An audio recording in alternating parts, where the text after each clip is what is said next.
محبوب نگر ادارہ جات مقامی کی MLC نشیز پر کامیاب نوین کمار ریڈی نے حلف لیا۔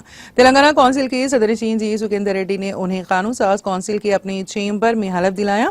اس پروگرام میں سابق وزراء محمد محمود علی، سبیتا اندرا ریڈی، نرنجن ریڈی، سرینیواس گوڑ، ستیاوتی راتھوڑ، سابق ارکان اسمبلی اور MLAs نے شرکت کی۔ بارزاں MLC نوین ریڈی نے انہیں MLC بننے کا موقع دینے پر BRS سربراہ کے چندر شیکھر راؤ کا شکریہ ادا کیا۔ انہوں نے انکشاف کیا ہے کہ وہ اپنی کامیابی تلنگانہ کے شہداء کو وقف کر رہے ہیں۔ انہوں نے مقامی تنظیموں کے نمائندوں کا شکریہ ادا کیا جنہوں نے ان پر اعتماد کیا۔